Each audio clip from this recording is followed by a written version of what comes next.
Hari ini 31 Mei 2024, kita balik lagi ya untuk membahas mappingan di XAUUSD.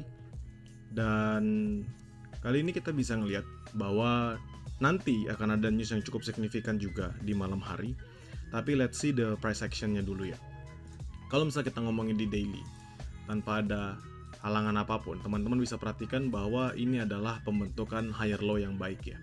Jadi kalau misalnya kita melanjutkan momentum bullishnya, this one it's a good higher low. Dan teman-teman juga bisa ngelihat bahwa imbalance yang terbentuk kemarin, tanggal 23 Mei ini, perlahan-lahan sudah mulai ketutup.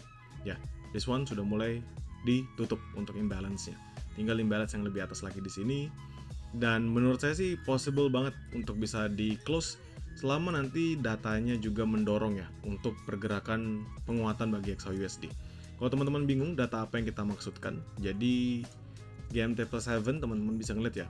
Euro nanti ada news ya, CPI jam 4, tapi ini maksud saya Core PCE Price Index. Ini adalah salah satu data inflasi yang menjadi patokan dari The Fed ketika mereka ingin menetapkan suku bunga, apakah mereka akan meningkatkan atau menurunkan suku bunga saat ini. Dan kita bisa ngeliat it is a good higher low, dan potensial dia untuk bisa going upside itu jauh lebih signifikan. Seandainya kita perhatikan di time frame H1 ya, kita balik di H4 dulu aja. Teman-teman bisa perhatikan in still a long way go, dan di sini di 2364, 2364, 2363, 2364 ini ada area supply ya yang cukup signifikan yang mempertahankan pergerakan dari H4-nya ini. If break kemana ya, maka nextnya lanjut untuk ke 2380-an. Jadi sekarang kita masuk ke H1 ya. Di sini saya sudah marking beberapa areanya. Sebelumnya kan ada uptrend, di sini minor uptrend dari H1-nya. Kalau kita lihat dari H4 kan still downtrend ya. Minor uptrend. Dan kalau misalnya kita ngeliat di sini dia break, ini higher high. Lalu dia tidak membentuk new higher high, tapi dia malah membentuk higher low. Lower high ya. Lower high dan lower high kembali. Di sini pun dia membentuk lower high. Ini lower low, ini di bawah sini lower low, lower high. Di sini juga pembentukan selanjutnya. So, kalau kita tarik untuk garis trendline-nya, teman-teman bisa perhatikan. This one, ini trendline juga sama. Jadi yang kita patok apa? Di area ini, teman-teman. This one, 2350. 2350 ini menjadi patokan kita untuk melihat apakah dia bisa breakthrough ya, breakthrough. Apakah dia hanya sebatas membentuk equal high ya, equal high di sebelah sini, atau dia akan breakthrough melanjutkan penguatannya. In my honest opinion, kalau misalnya kita perhatikan, momentum saat ini melambat ya. Ya, teman-teman bisa ngeliat momentum saat ini melambat dengan conditional dari MACD-nya mau dead cross. RSI-nya ada di bawah 50 di 49,76, artinya sellernya juga menguat. So I think 2339 masih menjadi base ya, masih menjadi support yang mempertahankan. Dengan kalau misalnya kita perhatikan dari lower time frame-nya, kita ambil misalnya M15, teman-teman bisa perhatikan ketika dia dari 2339 dia berhasil rebound. So 2339 menjadi patokan saya. If 2339-nya break, maka dia akan terus lanjut ke bawah. If not, maka dia akan membentuk. Sebelum kita lanjut videonya, saya mau ngenalin kalian dengan aplikasi trading yang serba bisa. Perkenalkan, Quick Pro dari Forex IMF. Aplikasi ini dirancang khusus untuk semua trader ya. Jadi, dari pemula sampai dengan profesional yang ingin banget memahami market dengan mudah dan cepat. Dengan Quick Pro, kalian bisa memulai trade kalian hanya membutuhkan waktu kurang dari 5 menit aja dalam tahap registrasinya. Kalian bisa mulai trading dengan minimal deposit Rp100.000 dan melakukan withdraw mulai dari Rp10.000 saja. Transaksi menjadi lebih mudah dengan berbagai macam fitur, semisal fitur Smart Pending Order, di mana kalian cukup menggeser layar Anda saja. Kalian juga bisa pantau peluang market secara otomatis dengan Market Detector dan tutup beberapa posisi dalam sekali klik menggunakan Group Action. Kalian pun juga bisa mendapat alert dan juga notifikasi real time agar Anda tidak ketinggalan peluang.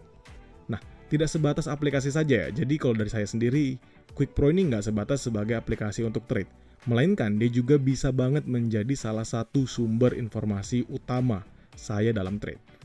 Saya bisa melakukan pengecekan terhadap kondisi market dalam sekali lihat melalui watchlist. Saya bisa gunakan fitur Price Alert untuk bisa mendapatkan pengingat saat harga mencapai level yang saya inginkan. Selain itu, kalian juga bisa menggunakan fitur lain seperti Economic Calendar yang bisa membantu teman-teman untuk mengecek berita-berita terbaru atau berita yang akan rilis, menggunakan Market Insight untuk mendapatkan informasi terkini mengenai currency dan pasar, serta beberapa fitur lain seperti News Update, Trading Ideas, Technical Rating, dan lainnya. Quick Pro sendiri membuat proses trading kita akan jauh lebih mudah, cepat, dan juga instan ya. Kalian bisa unduh aplikasi ini melalui link yang sudah saya sematkan di deskripsi ya. Saat ini aplikasi baru tersedia di Google Play Store dan sedang dalam tahap peluncuran di iOS juga. So, teman-teman nggak perlu berlama-lama lagi, kalian boleh banget langsung gunakan aplikasi Quick Pro by Forex IMF. Mari kita lanjutkan pembahasan kita hari ini.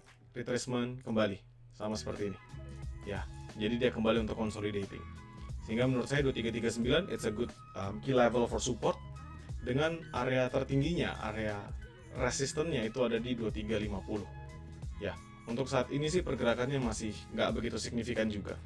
Dan tanda-tanda dia akan melanjutkan penurunan itu terbuka lebar. Tapi sebenarnya nggak menurun ya teman-teman, melainkan masih consolidating. Jadi kalau saya tarik dari sini, ini adalah pergerakan consolidating saja. Ya, hanya pergerakan consolidating aja. Jadi dia membentuk base. Sehingga menurut saya nanti news yang dari Core PCE Price Index inilah yang akan menentukan pergerakan dari XAUUSD. Dan semalam kita lihat data GDP, ya kita lihat data kemarin, total bad news, jadi IGC-nya bad news, GDP-nya juga bad news, maka kita bisa melihat ada penguatan dari XAUUSD. Dan itu hal yang wajar terjadi. Dan untuk sekarang 2339 jadi patokan kita. 2329 ini saya hanya marking aja, siapa tahu nanti dia kembali retrace dari sana. Tapi another buy position yang terbaik ya jauh ya di bawah sini masih. Which is ini adalah buy position yang saya lakukan kemarin ya bersama teman-teman sekalian. Dan untuk sejauh ini yang bisa kita patok, ambil aja dulu jarak dekat 2339 dengan 2350. Ya 235. Kalau salah di sini kita ambil sampai dia real liquidity atasnya kan di 2351.8 atau 2352. Kalau kita only taking from the body dari closingnya dia, maka kita bisa lihat itu ada di 2348, 2349. Artinya apa ya? Teman-teman bisa preparation kalau misalnya nanti dia breakout untuk melanjutkan buy continuation-nya, at least bisa balik ke 2360-an. Jadi menurut saya that's enough, dan teman-teman juga bisa pastikan trade-trade seperti itu dengan catatan teman-teman memperhatikan setiap key level yang sudah saya sampaikan ya. Dan mungkin ke depan kalau misalnya kita ngomongin basically dengan daily, tadi sudah saya sampaikan, ini adalah gambaran yang baik ya untuk melanjutkan penguatannya. Gambaran yang baik untuk melanjutkan penguatannya. Kalau teman-teman bingung, saya coba pakai dari sini. Jadi saya tarik aja. This one. Ini udah kebentuk. Ini adalah gambaran yang terbaik ya untuk dia melanjutkan penguatannya dari daily. Jadi selama dia bisa bertahan di area tersebut. Tapi kalau dia nggak kuat bagaimana? Seandainya dia break ya, maka teman-teman akan melihat dia membentuk lower yang baru, akan mengalami penurunan lagi dan lagi. Dan sampai sejauh ini semoga nanti data malam memang bad news. Untuk apa ya? Untuk adanya penguatan ya, adanya penguatan tambahan dari XAUUSD. Karena jika data PCE-nya menurun, itu informasi yang bagus ya teman-teman. Itu adalah informasi yang bagus buat US dollar. Sebab apa? Sebab data PCE yang turun artinya inflation sudah mengalami pelemahan, sudah bisa mencapai target 2% mereka, dan most probably mereka sudah mulai akan berani untuk menurunkan suku bunga juga. Jadi itu tanda-tandanya ya.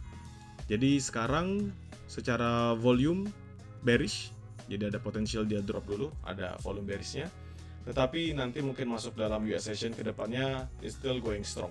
Itu menurut perkiraan saya. Apapun yang terjadi, semoga kita bisa profit dan semoga kita bisa withdraw ya untuk di akhir minggu ini.